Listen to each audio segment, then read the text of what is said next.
Merci Jésus. Merci Jésus. Merci Père pour ta présence. Merci Père pour ton esprit. Merci pour ta gloire. Merci parce que tu es avec nous. Laisse que la louange et la gloire te reviennent. Que ton nom soit béni, sanctifié. Dans le nom de Jésus-Christ. Amen. Est-ce que quelqu'un peut m'aider à acclamer très fortement pour la gloire de Dieu? Oh l'honneur, oh l'honneur. Quelqu'un peut m'aider à acclamer très fortement pour la gloire de Dieu? Priez de vous rasseoir, s'il vous plaît. Alléluia. Alléluia. Nous bénissons Dieu pour ce soir, la grâce qu'il nous donne d'être là pour annoncer sa parole. Amen. Amen. Je bénis Dieu pour votre présence. Malgré la pluie, malgré tout ça, Dieu nous permet d'être là afin de pouvoir écouter sa parole. Et je prie que ce soir, que Dieu rencontre une vie. Je pensais que quelqu'un allait dire Amen. Je prie que ce soir, que Dieu rencontre une vie. Alors, j'ai dit merci à mon père spirituel. Mon père spirituel et mon père biologique aussi, l'apôtre François Mandela, pour cette opportunité qu'il nous donne, Laval, ainsi que ma mère, Béatrice Christine Madila, qui nous soutiennent tout le temps dans sa présence, afin de pouvoir nous booster, de pouvoir servir Dieu et aussi nous permettre de nous retrouver ce soir pour cette convention. Amen. Et j'ai dit aussi merci aux membres de ma famille. Je les vois, ma grande sœur Nelly Madila, ma grande sœur Adora Madila, merci pour votre présence, pour votre soutien. Je vois aussi mes amis qui sont là, avec qui on a servi Dieu au GEC. Mon ami frère Fispaka, qui nous a bénis hier. Et je vois aussi mon ami et frère Moïse Mangomba, que Dieu te bénisse vraiment pour l'atmosphère. Je vois beaucoup de personnes ici. Je vois le pasteur, notre pasteur qui nous vient de l'extension des Cassettes centrales, du pasteur José. Voilà, heureusement je n'ai pas oublié. Ok, alors qu'il se tient devant, il se tient debout, on acclame très fortement pour la gloire du Seigneur. Merci beaucoup, pasteur, pour votre présence. Et j'ai dit aussi merci au comité organisateur. Je vois les cordons Raphaël, les cordons Pierrot, les cordons Johnny. Est-ce qu'on peut acclamer vraiment pour cette équipe? Oh l'honneur, oh l'honneur. Est-ce qu'on peut acclamer très fortement pour la gloire de Dieu? Voilà, rapidement. Genèse chapitre 2, le verset 15 jusqu'au verset 17. On va lire la parole de Dieu. Genèse chapitre 2, le verset 15 jusqu'au verset 17. Matthieu chapitre 6, verset 9 jusqu'au verset 10. Genèse chapitre 1, le verset 26. Je reprends. Genèse chapitre 2, le verset 15 jusqu'au verset 17. Matthieu chapitre 6, le verset 9 jusqu'au verset 10. Et Genèse chapitre 1, le verset 26. Genèse 2, 15 à 17. L'Éternel prit l'homme et les plaça dans le jardin d'Éden pour les cultiver et pour le garder. L'Éternel Dieu donna cet ordre à l'homme: tu ne pourras manger de tous les arbres du jardin, mais tu ne mangeras pas de l'arbre de la connaissance du bien et du mal, car le jour où tu en mangeras, tu mourras. Matthieu chapitre 6, le verset 9 jusqu'au verset 10. Prenez plutôt 6, 9 à 10.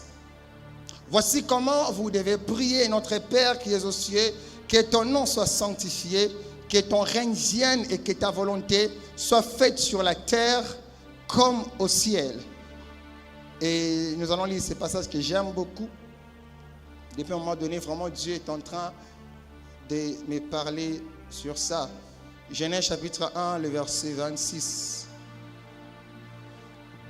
Genèse 1, 26. Puis Dieu dit: faisons l'homme à notre image, selon notre ressemblance, et qu'il domine sur les poissons de la terre, sur les oiseaux du ciel, sur les bétails, sur toute la terre et sur tous les reptiles qui rampent sur la terre. Est-ce qu'on peut acclamer pour la parole de Dieu? Alléluia. Alléluia. Pour les lecteurs de la Bible, vous savez, Genèse a été écrit par Moïse. Ça fait partie des 5 premiers livres écrits qui constituent même ce qu'on appelle Pentateuque. Nous avons Genèse, Exode, Lévitique, Nombre, Deutéronome. Et il a comme pour thème la création, le début de toutes choses. Il fut écrit environ 1450, 1410 avant la naissance de Jésus-Christ. Alléluia. Alléluia. Alors, comme vous le savez très bien, le thème de notre convention est dénommé « Enflammé pour régner ». Mais ce soir, j'aimerais aborder un sous-thème qui est intitulé « Comment régner selon Dieu ». Alléluia. Je parle à quelqu'un. Comment régner selon Dieu? Alors déjà, il est important que nous puissions savoir ceci. Lorsqu'on parle de régner, régner veut dire dominer. Dis avec moi, dominer. Dis avec moi, dominer. Régner veut dire dominer, c'est-à-dire c'est contrôler, c'est le fait de pouvoir maîtriser. Régner veut aussi dire avoir de l'autorité, c'est-à-dire avoir le pouvoir de commander. Régner veut aussi dire l'influence. Alléluia. Et je prie dans le nom puissant de Jésus-Christ que Dieu ce soir introduise quelqu'un dans la dimension de l'influence. Je prie ce soir que Dieu introduise quelqu'un dans la dimension de commander des choses. Je prie ce soir que Dieu introduise quelqu'un dans la dimension de maîtrise. La saison arrive où les choses ne vont plus encore te passer comme avant. Dieu est en train d'introduire son peuple dans une dimension où tu seras en train de commander les choses et les choses arriveront. Je prie ce soir que Dieu introduise les GPNI ainsi que tous les jeunes enseignants dans une dimension où tu seras en train de déclarer et ce que tu seras en train de déclarer viendra dans le nom de Jésus. Alléluia. Alors il est important de savoir ce que régner n'est pas selon Dieu. Alléluia. Il est important de savoir ce que régner n'est pas selon Dieu. Premièrement, selon Dieu, régner, ce n'est pas le fait de cultiver et de garder les jardins sans respecter les principes. Je reprends. Premièrement, régner n'est pas le fait de cultiver et de garder les jardins sans respecter le principe de Dieu. Je parle à quelqu'un. Lorsque nous sommes dans Genèse chapitre 2, le verset 15, c'est après que Dieu ait créé les cieux et la terre, après que Dieu ait montré ou manifesté les 5 preuves de son amour pour l'homme. Lorsque nous descendons, nous touchons le chapitre 2, la Bible déclare ceci, que Dieu va prendre l'homme et va les placer dans les jardins d'Éden. Je parle à quelqu'un. Et l'une des choses que Dieu va dire à l'homme, il y a 2 objectifs. Premièrement, Dieu dit à l'homme, je te place dans les jardins afin de pouvoir le garder. Alléluia. Et deuxièmement, afin de pouvoir le cultiver. Dieu place l'homme dans les jardins pour les cultiver, les garder. Les garder ou les cultiver. Je parle à quelqu'un. Lorsqu'on parle de cultiver, c'est-à-dire quoi? C'est que Dieu donne à l'homme. C'est-à-dire l'homme doit atteindre la dimension où il faudrait que cela passe par ce qu'on appelle la productivité. Ce que Dieu donne à l'homme doit quitter l'étape d'un état brut pour atteindre l'étape d'un état fini. Je parle à quelqu'un. Lorsque Dieu place quelqu'un dans une entreprise, lorsque Dieu te place afin de pouvoir régner sur les autres personnes, sache très bien que c'est un jardin que Dieu te donne. Mais la première des choses que tu dois retenir, c'est que les jardins que Dieu m'a donné, c'est afin de pouvoir les cultiver. Ce que Dieu te donne doit croître. Ce que Dieu te donne doit avoir une forme. Ce que Dieu te donne doit quitter à une étape où il y a les désordres pour toucher l'autre. Et je prie ce soir, tout ce que Dieu t'a donné, tout ce que Dieu t'a donné, que Dieu t'amène à la dimension où tu vas les cultiver. Où tu vas les cultiver. Je déclare ce soir, tout ce qui avait ou tout ce qui manquait la forme dans ta vie, que Dieu vienne donner la forme dans le nom de Jésus-Christ. Je déclare sur quelqu'un, la saison arrive où tu ne vas plus encore stagner. La saison arrive où tu ne resteras plus toujours sur le même lieu. Mais je déclare au nom de Jésus, à cause de l'Esprit de Dieu sur toi, ce que tu as reçu va avoir la forme. Il n'y a pas que cultiver, il y a aussi garder. Ce que Dieu te donne, tu dois les protéger. Ce que Dieu te donne, tu dois les sécuriser. Ce que Dieu te donne, tu dois les garder. Alléluia. Il y a des personnes en ces lieux à qui Dieu a accordé des grâces. Il y a des personnes en ces lieux à qui Dieu a accordé des dons. Il y a des personnes en ces lieux qui ont reçu quelque chose de la part de l'Éternel. Dieu m'a mandaté ce soir afin de te faire comprendre la chose qu'il t'a donnée. Au-delà du fait de pouvoir les fructifier, tu dois retenir dans ton esprit que je dois les garder, que je dois les protéger, que je dois les conserver. Je prie dans le nom de Jésus. Si l'ennemi commençait à attaquer ce que Dieu t'avait donné, si l'ennemi commençait à attaquer ce qu'il avait donné à tes parents, j'ai pris à cause de l'onction de Dieu en ces lieux, que Dieu les garde et les sécurise. Je viens déclarer sur quelqu'un ce soir, si l'ennemi avait prévu que dans les jours qui arrivent que tu vas mourir, je déclare au nom de Jésus que tu ne mourras pas. Le Dieu qui t'a connu, le Dieu qui t'a créé, a la capacité de te garder et de te cultiver. Alléluia. La deuxième des choses que nous devons savoir, c'est que selon Dieu, régner, ce n'est pas le fait de se faire un nom. Alléluia. Régner, ce n'est pas le fait de se faire un nom. Il y a des personnes qui ont une mauvaise compréhension du règne. Ils se disent que non, si je commence à régner, c'est pour que je devienne populaire. Si je commence à régner, c'est pour que mon nom soit écrit partout. Si je commence à régner, c'est pour que toutes les personnes qui passent doivent savoir qu'il y a quelqu'un quelque part. Je viens dire à quelqu'un, si ta compréhension du règne, c'est cette chose, alors tu ne comprends pas le règne. Le règne, c'est au-delà du nom. Le règne, c'est au-delà du fait qu'on cite ton nom partout. Le règne, c'est au-delà du fait qu'on voit tes noms sur les affiches. Le règne ne se résume pas par les noms, mais le règne, c'est toute une entité. Le règne n'est pas que les noms, mais le règne, c'est tout un pouvoir. Le règne n'est pas que les noms, mais le règne, c'est une onction. Le règne n'est pas qu'un nom, mais le règne, c'est une autorité. Le règne n'est pas que le nom, mais le règne, c'est la capacité de commander, c'est la capacité de maîtriser, c'est la capacité de contaminer les gens dans les biens. Merci Père pour l'onction. Nous sommes dans un contexte, Genèse chapitre 11. La Bible déclare que Dieu a créé les hommes, tout ça. Mais vous allez vous rendre compte d'une chose qui se passe. L'une des choses que Dieu avait faites, c'était quoi? C'est de permettre aux hommes d'avoir un même langage, d'avoir une même langue. Alléluia. Dieu, nous sommes dans Genèse chapitre 11 avec la tour de Babel que vous connaissez. Lorsque Dieu a créé les hommes, tout ça, l'une des caractéristiques des hommes est qu'ils avaient une même langue. Dans l'optique de Dieu, lorsqu'il accorde à l'homme ou aux hommes une même langue, ce n'était pas pour que les hommes comprennent autrement le langage de Dieu. Lorsque Dieu donne aux hommes une même langue, c'était pour que les hommes aient un même langage. Pour que les hommes, à la place de se diviser, que les hommes puissent faire grandir l'unité. Pour que les hommes puissent faire grandir la fraternité. Pour que les hommes n'aient pas de problèmes dans l'accomplissement de la vision. Pour que les hommes n'aient pas de divergence des pensées. Alléluia. Mais vous allez vous rendre compte d'une chose.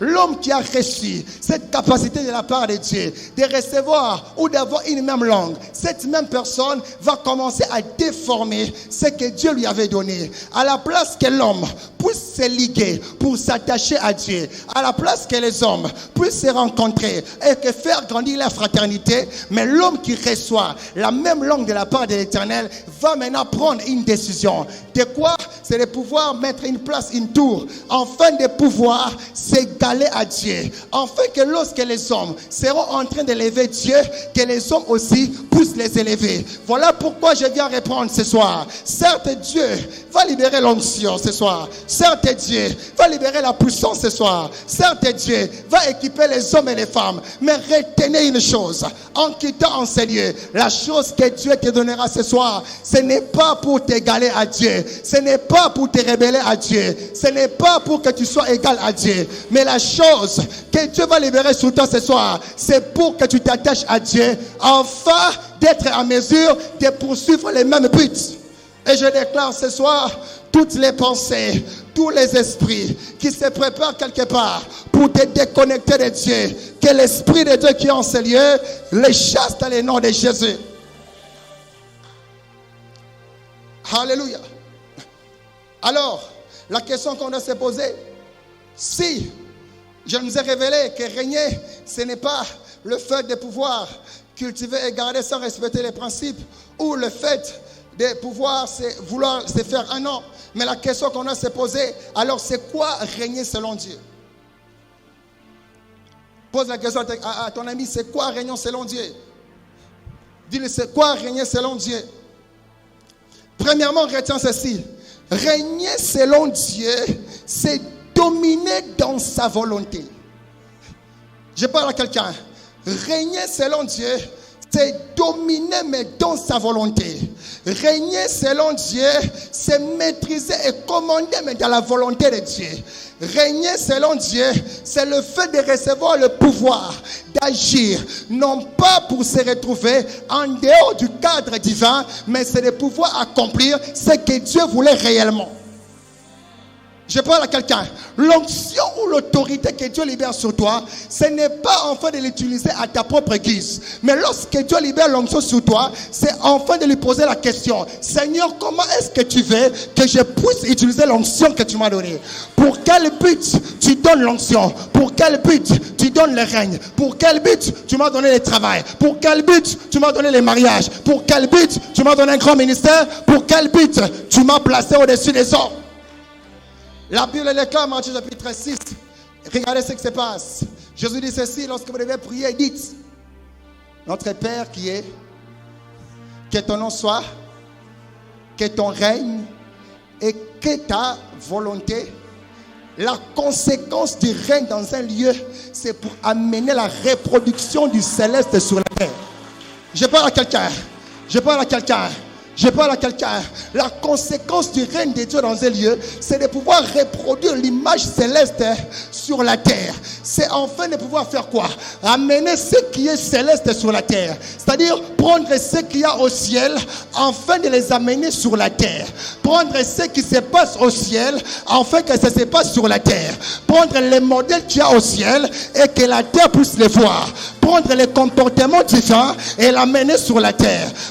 Écoutez, je viens de déclarer à quelqu'un: au ciel, Dieu ne connaît pas la maladie. Au ciel, Dieu ne connaît pas le célibat. Au ciel, Dieu ne connaît pas les liens. Au ciel, Dieu ne connaît pas la pauvreté. Au ciel, la Bible déclare: mettez-moi des sortes à l'épreuve. Si vous ne venez, moi ouvrir pour vous les écluses des cieux. Lorsque les écluses s'ouvrent, ce n'est pas pour que la pauvreté descende, mais lorsque les écluses s'ouvrent, c'est pour que les trésors, je viens de déclarer ce soir, tu es béni, toi qui es enseigné, parce que je vois le ciel de Dieu s'ouvrir sur toi. Je vois les trésors de Dieu tomber sur toi. Je vois l'onction de Dieu tomber sur toi. Je vois la guérison de Dieu tomber sur toi. Je vois la délivrance de Dieu tomber sur toi. Car lorsque le règne descend, il t'annonce que je viens reproduire le céleste sur la terre. Je viens dire à quelqu'un: parle-moi de ta famille qui a des liens. Parle-moi de ta famille qui a des liens. Je te parlerai et je t'annoncerai la bonne nouvelle. Et qu'en ce lieu, le règne vient de descendre. Et qu'en ce lieu, le règne vient de descendre. Car la Bible déclare: là où 2 ou 3 sont réunis en son nom, il est au milieu d'eux. Je n'ai pas besoin de sentir Dieu. Je n'ai pas besoin de sentir l'onction. Mais parce que nous savons que nous sommes enseignés pour lui, alors il est parmi nous.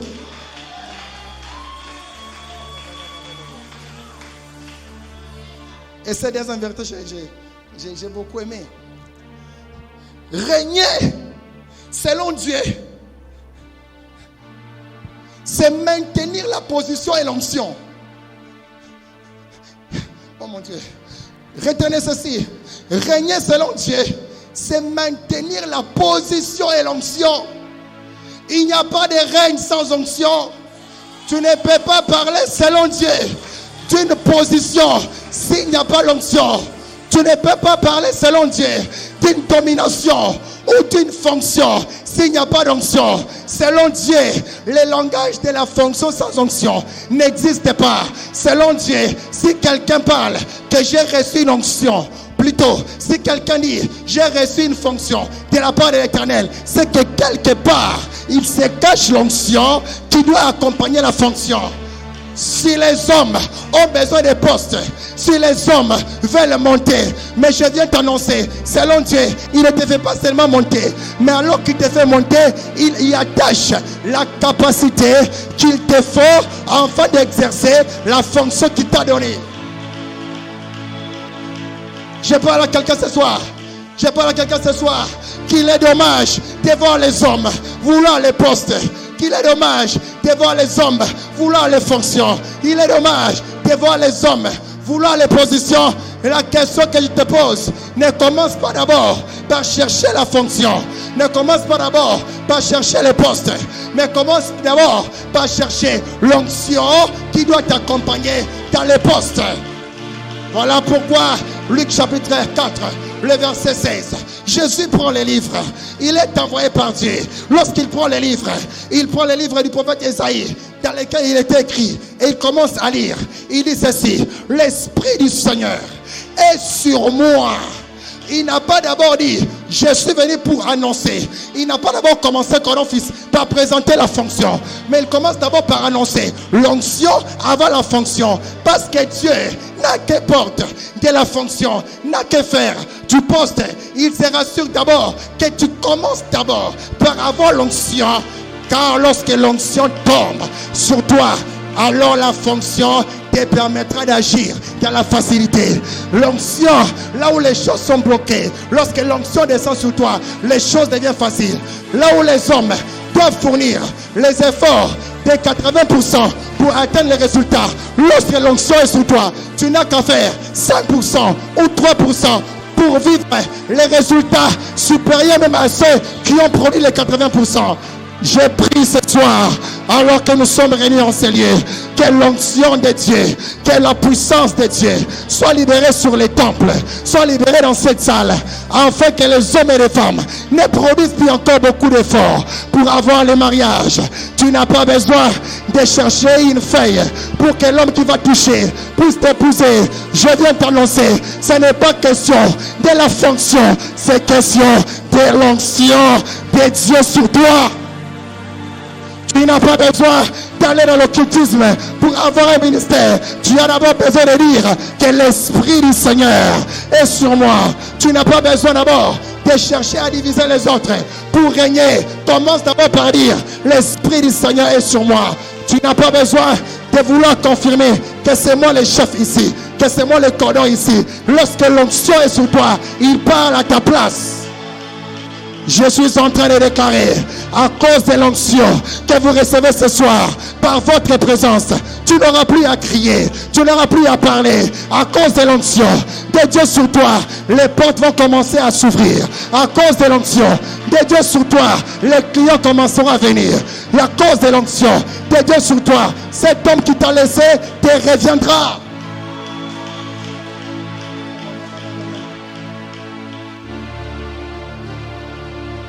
Mais écoutez ceci. Là où il y a la fonction, il n'y aura pas forcément l'onction. Là où il y a la fonction, il n'y aura pas forcément l'onction. Mais le contraire est impossible. Il y a des hommes qui se sont autoproclamés hommes de Dieu sans onction. Il y a des hommes qui se sont autoproclamés chefs sans onction. Je parle à quelqu'un. Mais lorsqu'on parle de l'onction dans un endroit, sache que quelque part se cache une fonction. Car lorsque l'onction descend dans un endroit, c'est pour permettre à quelqu'un qui a reçu quelque chose de l'accomplir comme il le faut. Mais il y a des personnes qui reçoivent la fonction parce que ça ne vient pas de Dieu. Alors les dieux de l'onction ne l'accompagnent pas. Mais lorsque tu reçois l'onction de Dieu, lorsque tu reçois l'onction de Dieu, le Dieu de la fonction va t'accompagner. Voilà pourquoi dans la Bible, nous avons des personnes comme Aaron. Aaron, Moïse monte à la montagne. Il pense qu'il a reçu maintenant la fonction de libérateur. Or, il ne savait pas, au-delà du fait que Moïse avait reçu la fonction, il y avait aussi l'onction. C'est ainsi, les gens comme Aaron, ce sont des personnes qui vont te mettre dans l'adoration du veau d'or. Parce que tu as recherché l'onction de libérateur sans recevoir l'onction de la fonction de libérateur. Voilà pourquoi tu verras des personnes dans la Bible comme des Saül. Il était resté roi. Mais la Bible déclare, l'Esprit de l'Éternel se retira de lui. J'annonce à quelqu'un, il est possible d'être prêché quelque part. Il est possible d'être pasteur quelque part. C'est la fonction. Mais ce n'est pas parce qu'il y a la fonction qu'il y aura forcément l'onction. Mais il y a des gens comme des David. Il y a des gens comme des David. La Bible ne dit pas que David devint directement roi. Mais la Bible déclare que Samuel l'éloignait. Parce que l'onction était sur lui, l'onction réclamait la fonction. Parce que l'onction était sur lui, l'onction réclamait la fonction. Je vais dire à quelqu'un, l'onction est une puissance attractive de la fonction dans ta vie. Lorsqu'il y aura l'onction quelque part, sache que ce qui est à toi restera à toi. Lorsque l'onction est sur toi, tu n'auras pas besoin de forcer les choses. Lorsque l'onction est sur toi, ta vie, tu ne vas pas crier partout que je suis le roi. Mais le temps viendra où la fonction va te... Je déclare ce soir, à cause de l'onction du mariage sur toi, que le mariage vienne vers toi.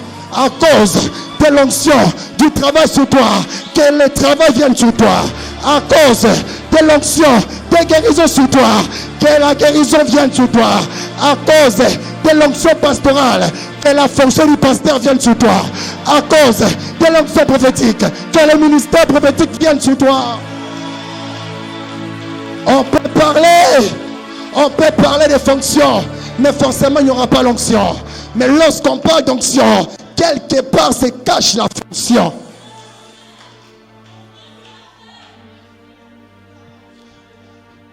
Alors, j'ai besoin de quelques frères. Comment régner selon Dieu?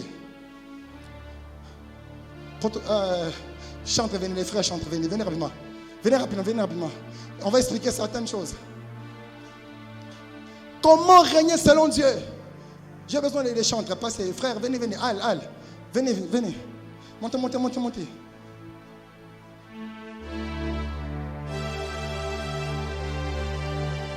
Comment régner selon Dieu? Bien-aimé dans le Seigneur, le chronophys le sait.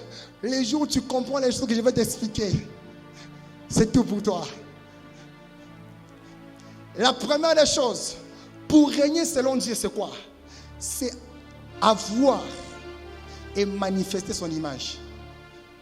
La première des choses, pour régner selon Dieu, pour parvenir à dominer au modèle de Dieu, si tu veux passer quelque part et que les sorciers te laissent la place, parce qu'il est compliqué aujourd'hui de voir les chrétiens qui doivent normalement régner dans les entreprises, qui laissent les places aux occultistes. Mais je viens t'annoncer, ce soir, si tu comprends ceci, ça ne sera plus à toi de leur laisser la place, mais eux-mêmes vont fuir. Ce n'est pas normal de voir dans des familles où nous avons peur des sorciers, où nous laissons des chambres pour qu'ils puissent dormir. Je te dis, si tu comprends ces choses ce soir, ça ne sera plus à toi de laisser ta chambre. Eux-mêmes vont fuir. La première vérité, je l'ai dit, c'est avoir et manifester l'image de Dieu. Genèse chapitre 1, vous allez vous rendre compte d'une chose. Lorsqu'on prend Genèse chapitre 1, les versets 3, 6, 9, 12, vous descendez même vers 14 ou 16. Vous allez vous rendre compte d'une chose. La Bible déclare, puis Dieu dit que la lumière soit. Puis Dieu dit que les eaux séparent. Puis Dieu dit que la terre produise. Puis Dieu crée le luminaire. Vous allez voir que Dieu est en train de s'adresser à la création. Écoute-moi bien. Dieu est en train de s'adresser à la création. Mais l'une des choses que j'ai remarqué, c'est quoi? C'est que, on me dit Moïse, toute parole que Dieu sortait, tout ordre que Dieu donnait à la création se soumettait. Quand Dieu dit que la lumière soit, la création donne à Dieu la lumière qu'il cherchait. Lorsque Dieu dit que la terre produise, la terre exécute à l'ordre de Dieu. À chaque fois que Dieu avait parlé, on ne voit pas quelque part la terre s'opposer à Dieu. Je parle à quelqu'un. C'est-à-dire quand Dieu sortait la parole, la terre exécutait. Parce qu'Abi déclare, car il dit et la chose arrive. Il ordonne et elle existe. C'est-à-dire quoi? Dieu était en train d'établir un principe. C'est quoi? C'est le principe de la connaissance ou la reconnaissance du Créateur par la création pour se soumettre. C'est-à-dire quoi? Tel que vous voyez la création, la seule parole que la création peut obtempérer, ce n'est pas la parole de la créature. Je parle à quelqu'un. La seule parole que la création peut obtempérer, ce n'est pas la parole de la créature. La création a été exercée par le fait d'enregistrer la parole du Créateur pour se soumettre. C'est-à-dire quoi? La nature, le maladie, les liens, ne peuvent pas se soumettre devant une créature. Il faut que les liens, les maladies, les blocages reçoivent la parole du Créateur. Maintenant, regardez ce qui se passe. Vous allez maintenant vous rendre compte d'une chose. Lorsqu'on lit Genèse chapitre 1, le verset 26, Dieu maintenant fait quoi? Il ne veut pas seulement avoir lui-même le monopole de cette dimension. Je parle à quelqu'un. Dieu ne veut pas lui-même avoir le monopole de cette dimension. Car lorsque nous lisons, encore fils, Genèse chapitre 1, le verset 26, Dieu dit, faisons l'homme à notre image et selon notre ressemblance. C'est-à-dire quoi? Dieu veut aussi introniser l'homme dans la dimension du Créateur. C'est-à-dire quoi? Dieu veut amener l'homme, lorsqu'il sera en train de parler, que la création n'entende pas l'homme parler, mais la création doit entendre Dieu parler. Ainsi, lorsque Dieu parle au travers de l'homme, la création se souvient de la création. Ainsi, il peut se prosterner. C'est ainsi, vous allez voir encore une chose qui se passe. Attendez. Un troisième frère, rapidement. Un troisième frère, je pense que je risquerais de sauter des choses. Un troisième frère, venez. Jean, viens, vite. Je pense qu'on va sauter certaines choses. Fais vite. Fais vite. Sois là. Viens. Genèse 1, 26, la Bible déclare ceci. Faisons. La Bible n'a pas dit fait. La Bible déclare faisons. Bon, pour ceux qui sont passés par l'école des disciples, vous comprenez qu'il s'agit de la Trinité. Alléluia. Du Père, du Fils et du Saint-Esprit. La Bible déclare, faisons l'homme. Venez. Vous trois. Jean, Joël. Tournez, regardez-les. La Bible déclare, faisons l'homme. Faisons l'homme quoi? Selon quoi? Notre ressemblance. Faisons l'homme à notre image, c'est l'état. Je parle à quelqu'un, c'est l'état. Mais selon notre ressemblance, c'est le comportement. Je parle à quelqu'un. C'est-à-dire, l'homme a l'état initial, à l'image de Dieu. Je l'ai dit, il faut avoir l'image. Mais au-delà du fait d'avoir l'image, l'homme maintenant doit se ressembler. C'est-à-dire, il doit maintenant se comporter comme l'image qu'il a reçue. Je parle à quelqu'un. Maintenant, je l'ai dit ceci. Le principe de la reconnaissance du créateur par la création pour se prosterner. C'est-à-dire quoi? Ça, c'est la création. Lorsque Dieu parlait, que la terre produise, la création a produit. Lorsque Dieu parlait, que les eaux se séparent, la création a produit. La création a retenu dans ses oreilles la parole de Dieu pour se soumettre. Je parle à quelqu'un. Mais maintenant, Dieu veut aussi transférer à l'homme la dimension de Dieu. Ça fait comme quoi? Lorsque l'homme a l'image de Dieu et qu'il manifeste l'image, soit lui il est Dieu, lui c'est la créature. Ça fait que lorsque lui va parler, la création ne le voit pas lui. Bon, toi tu veux danser. Lorsque lui l'homme va parler, la création ne voit pas l'homme. Mais la création, si lui il est Dieu, la création va voir Dieu. Ainsi va faire quoi? Prosterne-toi, agenouille-toi. Ainsi il va se soumettre. Sois debout. Maintenant, si lui n'a pas d'image, n'a pas la ressemblance à Dieu, s'il parle à la maladie, quitte mon corps, parce que la maladie ne voit pas Dieu, il ne va pas se prosterner. C'est ainsi Philippiens dit ceci. Il a reçu un nom. Je déclare dans ta vie, parce que tu vas, au-delà du fait d'avoir l'image de Dieu, tu vas la manifester à cause du nom de Jésus. Que tout genou fléchisse. À cause du nom de Jésus, que la maladie fléchisse. À cause du nom de Jésus, que les liens fléchissent. À cause du nom de Jésus, que ces célibat fléchisse. À cause du nom de Jésus, que toute forme d'opposition fléchisse. À cause du nom de Jésus, que toute forme de réclamation fléchisse. C'est ainsi, lorsque tu lis Genèse chapitre 2, le verset 15, Avant que Dieu ne place l'homme dans le jardin, dans Genèse 1, 26, il a d'abord commencé par lui donner son image. Pourquoi? L'homme ne sera pas cultivé et garder les jardins. Parce que les jardins, c'est la création. Sinon, les lions vont les tuer. Sinon, les léopards vont les tuer. Sinon, les serpents vont les tuer. Mais si les serpents, mais si les lions voient Dieu, il ne va pas toucher l'homme. Pourquoi? Parce que c'est le Créateur qui voit. Mais lui sait que ce n'est pas moi, mais c'est le Créateur qui est en moi. Maintenant, je vais parler simplement. Quand tu es malade, c'est bien à l'état initial, tu as l'image. Mais si tu ne te comportes pas comme Dieu, si tu ne manifestes pas la nature de Dieu, tu parleras à la maladie, elle va s'opposer à toi. Tu sens qu'il y a un esprit de pauvreté dans votre famille. Si au-delà du fait d'avoir l'image, mais tu ne te comportes pas comme Dieu, tu ne manifestes pas la vie de Dieu, cette crise va continuer à vous frapper. Si tu as l'impression que tu n'as pas l'intelligence, mais tu n'arrives pas à manifester l'image de Dieu, tu parleras que l'intelligence vient. Elle ne viendra pas parce qu'elle doit voir le Créateur pour obtempérer. C'est-à-dire quoi? Si tu es encore chômeur, mais tu ne fais pas vivre la vie de Christ, tu ne fais pas manifester la vie de Dieu, tu parleras au travail, il ne viendra pas. Parce qu'il faut qu'il voie le Créateur pour venir. C'est ainsi que l'apôtre Paul dit ceci: si maintenant je vis, ce n'est plus moi qui vis, mais c'est Christ qui vit en moi. C'est-à-dire quoi? Lorsque vous me voyez marcher, en réalité l'enveloppe c'est moi. Mais ce qu'il y a au-dedans de moi n'a rien à voir avec ce que je présente. Je parle à quelqu'un, bien-aimé dans le Seigneur. Si les jeunes de l'Église plénière universelle, si les jeunes de partout, les jeunes corps de Christ comprennent qu'il faut manifester Dieu, alors bien-aimé, les postes viendront.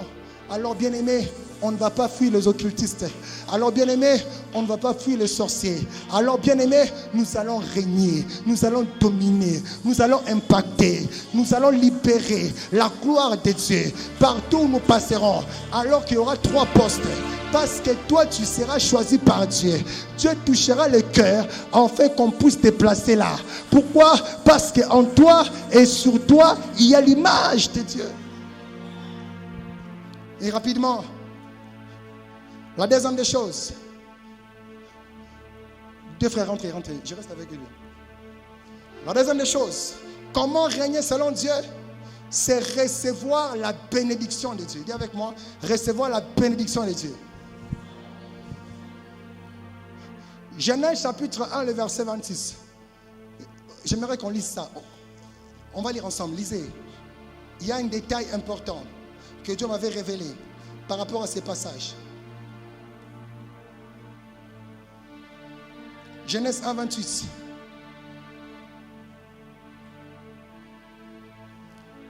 On va lire ensemble, calmement.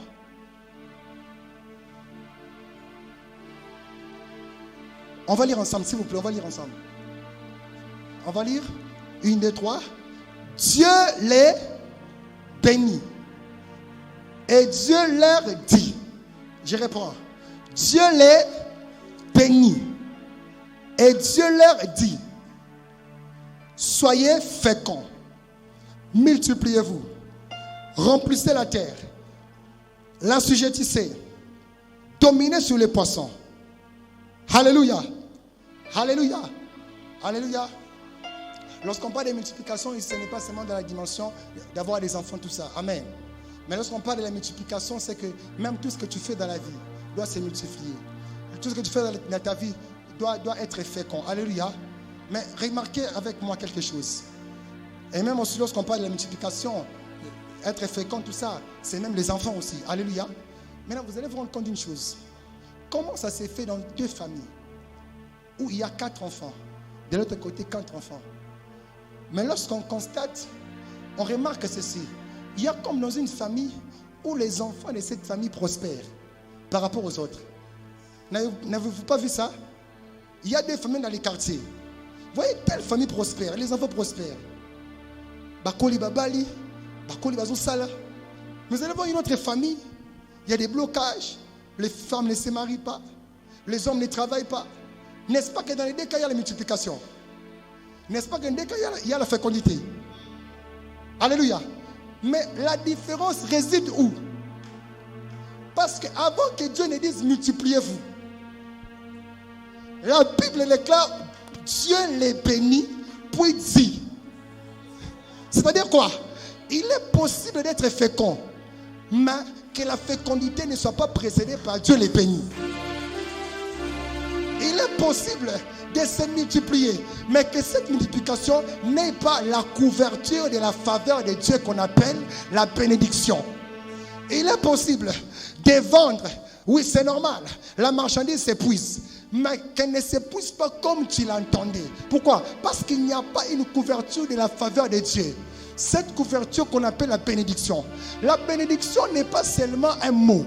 La bénédiction n'est pas seulement un mot. Mais la bénédiction, c'est toute une couverture que Dieu libère sur quelqu'un. C'est toute une atmosphère de faveur que Dieu crée dans la vie de quelqu'un. Et cette atmosphère fait comment? Comme des personnes comme Joseph. La Bible déclare, alors que Joseph était dans la maison de Potiphar, la Bible dit quoi? Que tout ce que Joseph touchait prospérait. Pourquoi? Parce que la main de Dieu était sur lui. C'est lui qui est dans la maison de Potiphar. D'après les hommes, c'est un esclave. C'est lui qui est dans la maison de Potiphar. D'après les hommes, il est lié. Mais selon Dieu, quand bien même que les hommes voient que Joseph est lié, selon Dieu, Joseph a la capacité de prospérité. J'annonce à quelqu'un, alors que tu passes, les gens voient que tu es lié, les gens voient que tu n'es rien, mais ils oublient une chose, les regards de Dieu, ce ne sont pas les regards des hommes. Là où les hommes voient que toi tu es limité, mais Dieu sait qu'il a déposé sur toi, il a déposé sur toi la faveur divine qu'on appelle la bénédiction. Cette faveur fera que partout où tu iras, que ce soit en Europe, que ce soit aux États-Unis, que ce soit au Canada, la main de Dieu sera sur toi et tout ce que tu vas toucher va prospérer. La bénédiction de Dieu, c'est une couverture, c'est une couverture, c'est une couverture de Dieu qui fait que partout où l'on passe, là où les portes étaient fermées, les portes s'ouvrent. Là où les portes étaient fermées, les portes s'ouvrent. Parce qu'il est sous une atmosphère. Je prie ce soir, les hommes vous ont disqualifié.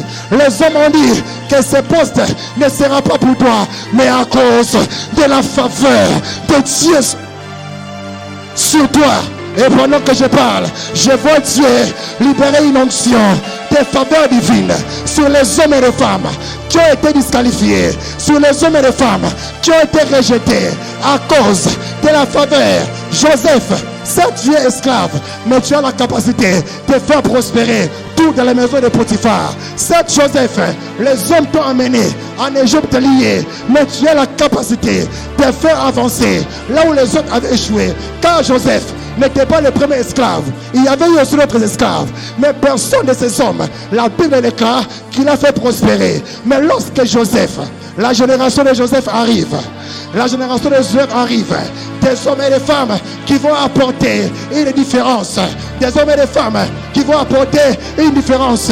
Je viens dire à quelqu'un, si les autres qui t'ont précédé n'ont pas apporté le réveil à cause de la faveur de Dieu sur toi, tu apporteras le réveil de Dieu. Si ceux qui t'ont précédé n'ont pas apporté le changement qu'il faut à cause de la faveur de Dieu, tu vas apporter le changement. Moi je rêve être ce canal par lequel Dieu passera pour conquérir le Congo, pour conquérir l'Afrique, pour conquérir le monde. Je ne mourrai pas tant que Dieu n'a pas encore fait avec moi ce qu'il doit faire, parce que la faveur de Dieu repose sur moi.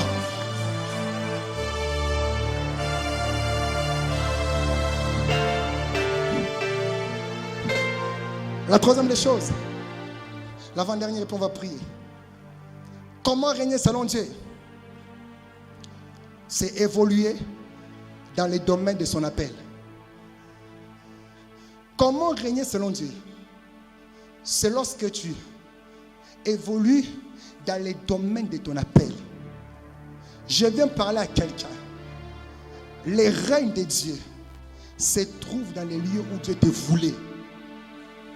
C'est-à-dire, lorsque tu quittes les lieux de ton appel, l'onction qui est en ces lieux ne va pas te suivre.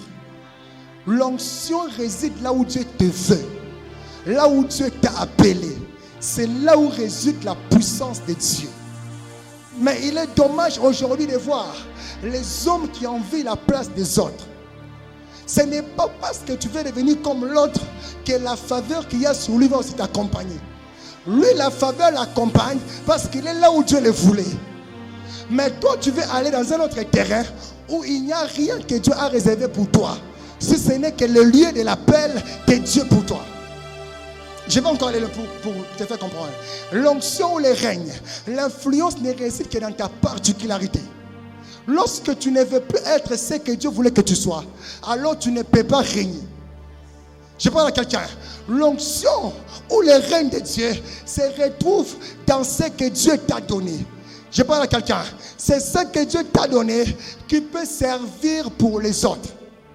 Homme de Dieu Moïse, ce jour-là, il n'avait que 5 pains et 3 poissons. Ce jour-là, il n'avait pas une chambre froide. Ces garçons, ce jour-là, qu'on fils, il n'avait que 5 pains et 3 poissons. C'est tout ce qu'il avait. C'est la particularité qu'il avait. Si on se rend dans la ville, on dira que nous, ici, nous avons une chambre froide. Mais lui dira, moi, je n'ai que 5 pains et 3 poissons. Mais ce qu'il ne sait pas, c'est qu'à partir du peu que tu as, tu peux nourrir tout le monde. Je parle à quelqu'un. À partir du peu que tu as, tu peux nourrir tout le monde. C'est à partir des 5 pains et 3 poissons que Dieu a rendu grâce. Et la Bible déclare qu'il s'est passé une multiplication dans le peu qu'il y avait. C'est-à-dire quoi? L'impact, c'est quoi? L'impact ou le règne, c'est lorsque toutes les personnes qui viennent autour de toi, ou bien après t'avoir rencontré, rentrent avec des bons témoignages pour toi. Il dit que non, je l'ai croisé, voilà ce qu'il a fait dans ma vie. Je l'ai croisé, voilà ce qu'il a fait. Comme pour dire, toutes les personnes ces jours-là rentraient avec les témoignages de ces petits-là. C'est à partir de ces pains ainsi que de ces poissons que nous avions mangé. C'est-à-dire quoi? À partir de ce qu'il avait, il a apporté l'influence. À partir de ce qu'il avait, il a apporté l'impact. À partir de ce qu'il a fait, tout le monde a été influencé par ces garçons. Je viens dire à quelqu'un, tu n'as pas besoin d'être comme l'autre en fait de régner. Tu n'as pas besoin d'avoir beaucoup pour monter. Seulement avec le peu que tu as. Seulement avec le peu que tu as. Tu n'as pas besoin de donner ton corps, ma soeur, pour avoir iPhone, si c'est 13 Pro, si c'est Max, si c'est quoi. Seulement avec le peu que tu as, Dieu finira par te bénir. Et ce que tu n'as pas aujourd'hui, tu finiras par l'avoir. Je vais dire à un frère, tu n'as pas besoin de devenir escroc. Tu n'as pas besoin de vouloir voler pour avoir les habits, pour avoir une voiture. Seulement avec le peu que tu as.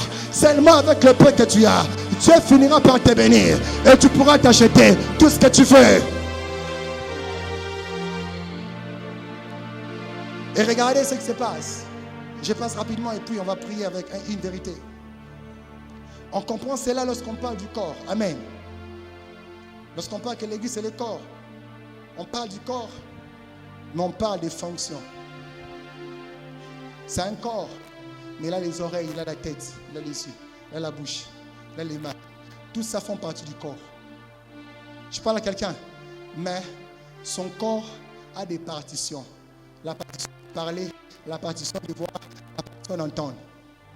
Je parle à quelqu'un. Ce n'est pas parce que lui n'entend pas qu'il va se détacher du corps. Ce n'est pas parce que lui n'agit pas que la bouche va quitter le corps. Je parle à quelqu'un. Je parle à quelqu'un. Parce que c'est très important. Pour que la main puisse fonctionner, il y a besoin de l'énergie. Et cette énergie ne vient pas de la main, mais vient de la bouche. Quand la bouche s'est salie, on n'aura pas besoin des yeux pour l'essuyer. Chacun domine dans sa particularité. Je n'ai pas besoin d'être l'oreille pour me sentir comme l'œil. Je suis oreille, je reste oreille. Je suis l'œil, je reste œil. Je suis main, je reste main. Mais chacun a une fonction pour faire avancer le corps du Christ. Je suis fatigué de voir des hommes et des femmes qui se jalousent. Je suis fatigué de voir les hommes et les femmes qui s'envient. Je suis fatigué de voir les hommes et les femmes qui sont en train de s'entretuer. Parce que je n'ai pas ce qu'il a. Il faut accueillir. Non, tu as ta fonction. Utilise ta fonction, alors tu vas dominer. Tu as ton appel. Tu as les lieux de ton appel. Reste dans les lieux de ton appel, alors que tu vas dominer. Et pour finir, priez de rentrer s'il vous plaît. Comment régner selon Dieu? Il faut recevoir l'onction. Nous ne pouvons pas quitter ces lieux si on n'a pas reçu les manteaux. On ne peut pas quitter ces lieux si on n'a pas reçu l'onction. L'onction, c'est un habit de puissance. L'onction, c'est un habit de puissance. J'aime ce que la Bible déclare. Actes des Apôtres, chapitre 10, verset 38. Là, c'est après que Dieu ait envoyé Pierre dans la maison de Corneille. Pierre a commencé à prêcher. Il a commencé à prêcher.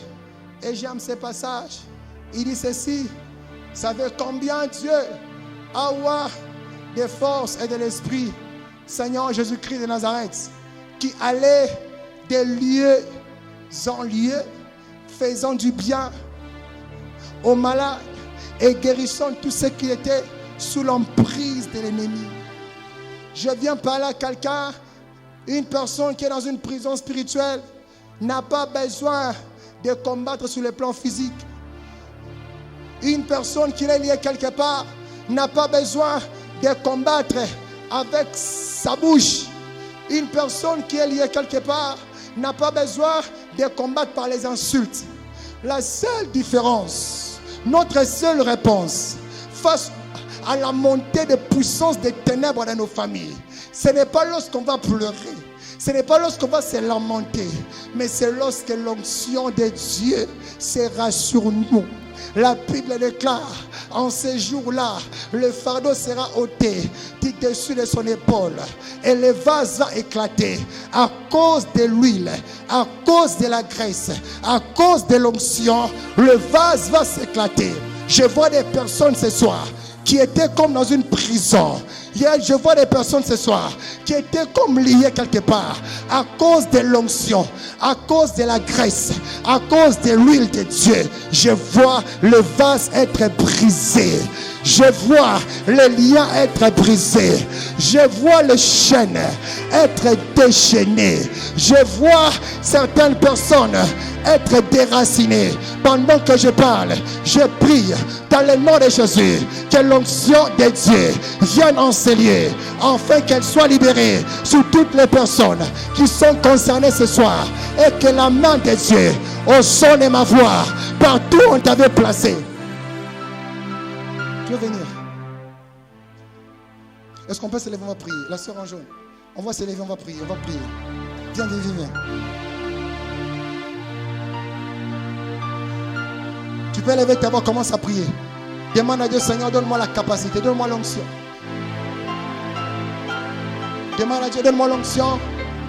Une protocole derrière elle. Est-ce que quelqu'un peut commencer à prier?